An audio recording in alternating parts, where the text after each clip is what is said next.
안녕하세요. 썰공동체 성경 공부 떨림입니다.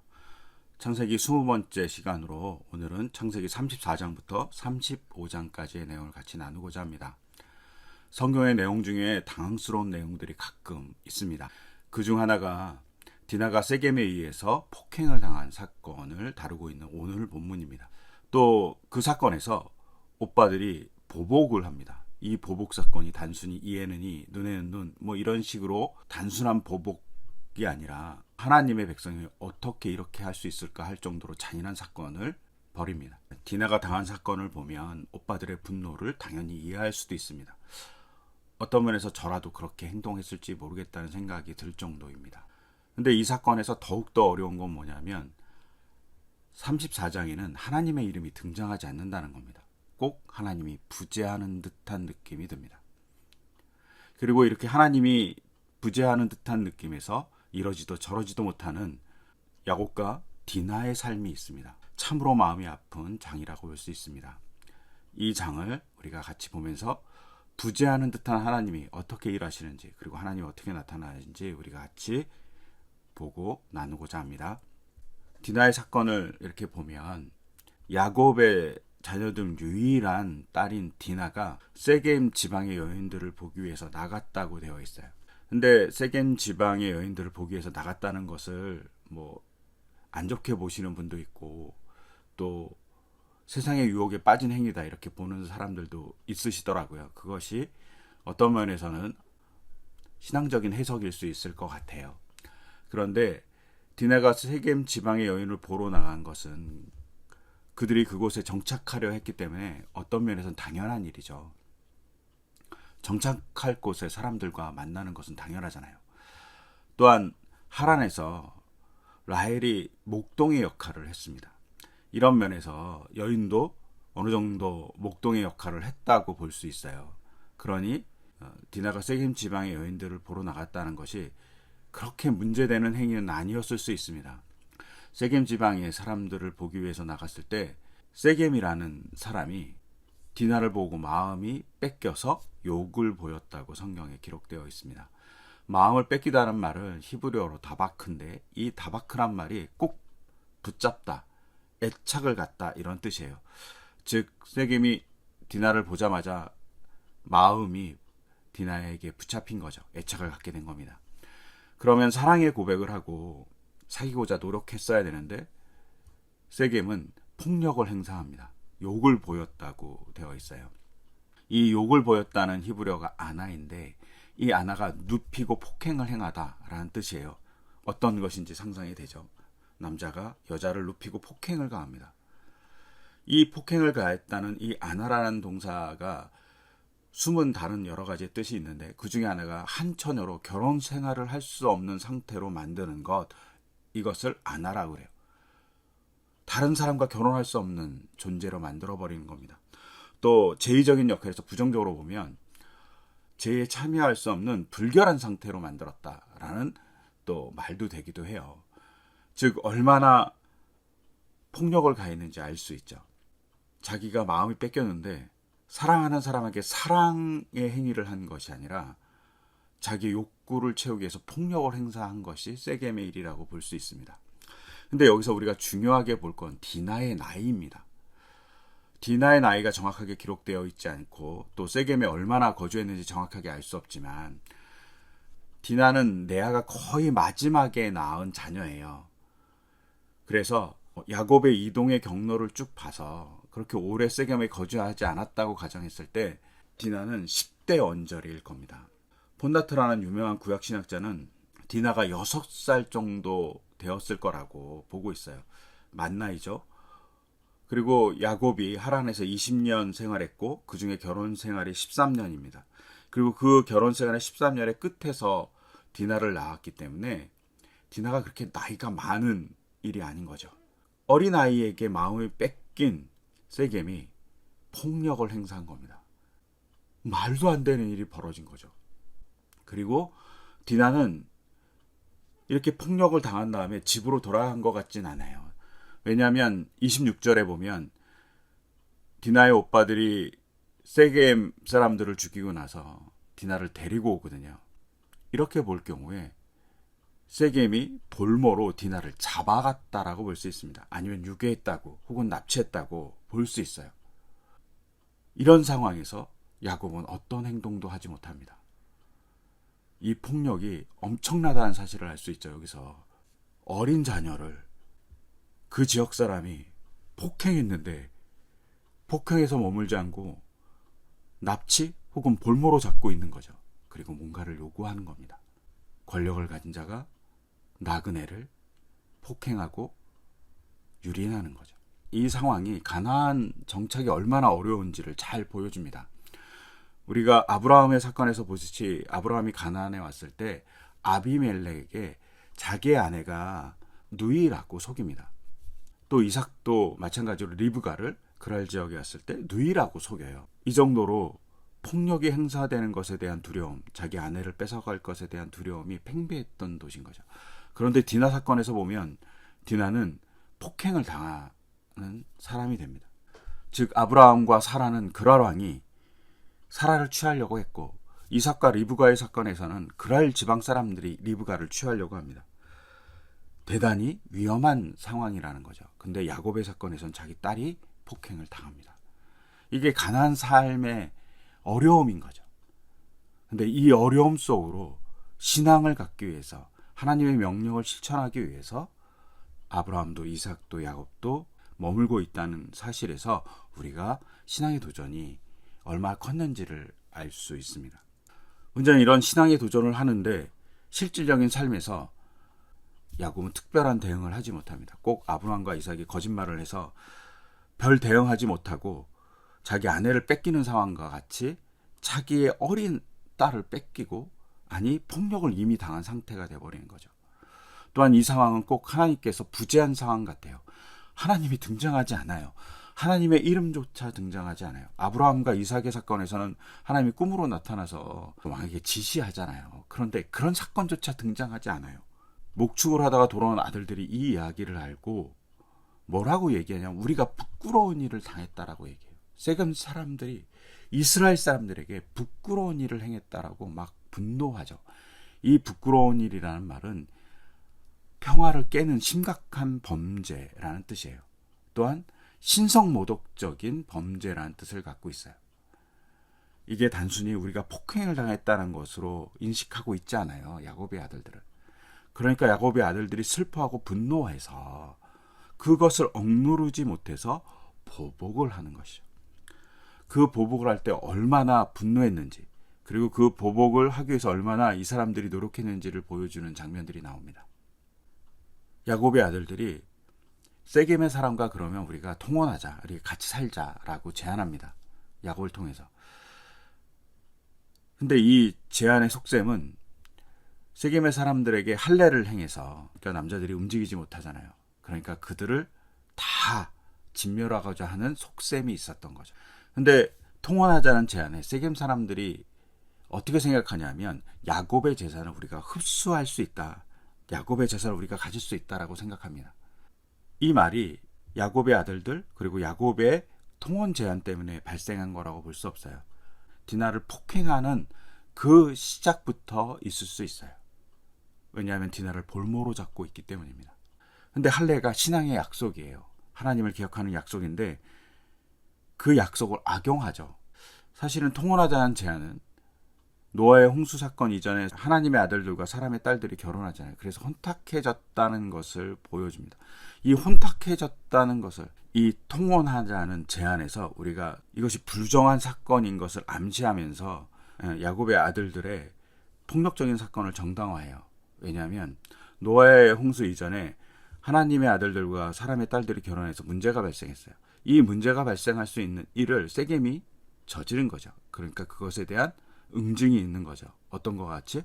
하나님의 홍수와 같이 하나님의 홍수를 인간이 보복함으로 발생하는 거예요. 근데 이게 정당하냐? 정당하지 않을 수 있죠. 왜? 야곱의 아들들은 하나님이 아니니까요. 또한 이것을 어떤 면에서는 신앙의 약속을 왜곡하고 정체성을 흐려갖고 악용하는 사건으로 볼 수도 있어요. 지혜롭게 보일 수도 있지만 이 지혜가 악용이 되면 문제를 더 어렵게 하고 관계를 틀어지게 하죠. 그래서 디나의 친오빠인 시몬과 레위가 세겜 사람들을 다 죽이고 그들의 부녀자들과 아이들을 사로잡는 일이 발생합니다. 폭력이 폭력을 낳은 거죠. 이때 야곱은 분노합니다. 아니, 디나의 사건에 대해서 분노하지 않는데 자기 아들들의 사건에서 분노해요. 아들들이 자기의 여동생을 지키기 위해서 한 행위에 대해서 분노합니다. 그러면서 이렇게 얘기해요. 너희는 나를 오히려 더럽게 만들었다. 또 이렇게 얘기하죠. 지역 사람들이 나를 사귀지 못한 취한 사람으로 여길지 모른다 라고 얘기합니다. 이게 사귀지 못하는 사람이라는 뜻은 냄새 나는 사람이라는 거예요. 근데 여기서 중요하게 볼 건 야곱이 나라고 얘기한다는 거예요. 나를 어렵게 만들었다. 나를 사귀지 못하는 존재로 만들었다. 야곱은 자신에게 함몰되어 있죠. 자기의 딸을 바라보지 못하고 자기 아들들을 바라보지 못해요. 시몬과 레이가 항변합니다. 세겜이 우리 누이를 창녀 다루듯이 하는데도 그대로 두란 말입니까? 억울한 상황이잖아요. 여기서 야곱의 아들들은 공동체로 봅니다. 근데 야곱은 자신에 집중하죠. 이 점에 있어서 야곱이 아직까지는 신앙이 어리고 또 하나님의 경험을 많이 했지만 그 하나님의 경험을 제대로 살리지 못하는 사람일 수 있지 않을까라고 생각합니다. 이 과정에서 꼭 신은 부재하는 듯합니다. 창세기 34장에는 아예 하나님의 이름이 등장하지 않습니다. 하나님의 개입이 없어 보입니다. 그리고 그 개입이 없으므로 더욱더 혼돈이 가중되죠. 디나는 폭행을 당하고 그 폭행으로 인해서 가정은 슬픔에 잠기고 그 슬픔에 잠긴 가정의 아들들이 또 세겜에 보복을 하고 나니까 세겜 주위의 많은 족속들이 이제 야곱의 지파를 보고 있는 거죠. 공격의 위험 혹은 또 다른 보복의 위험 앞에 노출되어 있습니다. 얼마나 되어 있는지 모르지만 이 기간이 꼭 하나님의 부재 같습니다. 야곱과 그의 아들들은 혼돈에 빠집니다. 그런데 그 순간 하나님이 야곱에게 등장합니다. 나타나십니다. 그리고 지시합니다. 베델로 올라가라고. 그 베델이 어디입니까? 형을 피해서 하란으로 도망갈 때 하나님을 만났던 장소입니다. 그리고 그 만났던 장소에서 하나님이 제단을 쌓으라고 얘기합니다. 이 하나님의 계획이 놀랍습니다. 네가 형을 피해서 도망갈 때, 이러지도 저러지도 못할 때, 축복의 약속을 받았지만 그 축복의 약속이 피난으로 이어졌을 때, 꼭 하나님이 부재하고 하나님이 없는 것 같아서 외로울 때 내가 베델에서 나타났지 않니? 라고 얘기하시는 겁니다. 그리고 그 베델에서 다시 만나겠다고 얘기해 주시는 거죠. 여기서 놀랍게 우리가 바라봐야 될 거는 창세기에서 처음으로 단을 쌓라는 말이 나온다는 겁니다. 창세기 15장에서 아브라함이 제사를 드리긴 해요. 근데 제사를 드리라고 얘기했어요. 이건 계약의 체결이라면 창세기 35장에서 하나님께서 단을 쌓으라는 건 하나님과의 제의적인 만남입니다. 세겜에서 베델까지 약 5, 60km 정도 되는데 야곱은 그곳을 향해서 갑니다. 그러면서 이렇게 얘기하죠. 이방신을 다 버리라고. 신상과 귀고리를 다 버리고 하나님을 향해서 나가자고 얘기합니다. 그리고 하나님이 부재해서 가족이 풍비박산된 것 같은 그 상황에 하나님의 개입을 보고자 가족이 같이 이동합니다. 이 과정에서 성경은 이렇게 얘기하죠. 하나님께서 모든 성읍의 사람들을 두렵게 하였다고. 하나님의 개입이 시작된 겁니다. 야곱의 상상과는 다르게 세겜의 사건으로 인해서 보복이 올 줄 알았는데 그 보복이 오는 것이 아니라 하나님이 이스라엘 사람들을 두렵게 합니다. 야곱의 아들들이 세겜을 친 사건 때문에 두려워하는 것이 아니라 하나님으로 인해서 두렵게 하는 사건이 발생했다는 거죠. 하나님의 개입이 시작됩니다. 그 개입을 경험한 야곱이 베델에 가서 단을 쌓죠. 그리고 그 단을 엘 베델이라고 합니다. 하나님 집 하나님 이런 뜻이잖아요. 하나님의 부재 때문에 갈등하고 있는 순간 하나님이 나타나셨기 때문에 엘베델, 즉 하나님의 집의 하나님이라고 얘기하는 거죠. 이 속에 야곱의 고백이 있고 하나님이 부재하지 않는다는 고백이 존재합니다. 이 사건이 끝나면서 갑자기 뜬금없이 리브가의 유모의 죽음이 등장합니다. 이상하죠. 리브가의 죽음은 등장하지 않는데 리브가의 유모의 죽음이 등장합니다. 야곱의 어머니 리브가의 죽음을 언급할 수 없을 정도로 리브가에 대한 죄가 있다고 보여지고 있죠. 암묵적으로는. 유모의 나이가 엄청났겠죠. 리브가의 유모니까. 그가 살아있었던 거죠. 유모를 지켜주는 하나님이 야곱을 지켜주고 있다라고 얘기하는 거죠. 그리고 놀랍게도 리브가의 유모를 장례하는 내용이 나옵니다. 그리고 그것에서 통곡했다고 되어 있습니다. 이것은 꼭 어머니 앞에서 우는 아들과 같죠.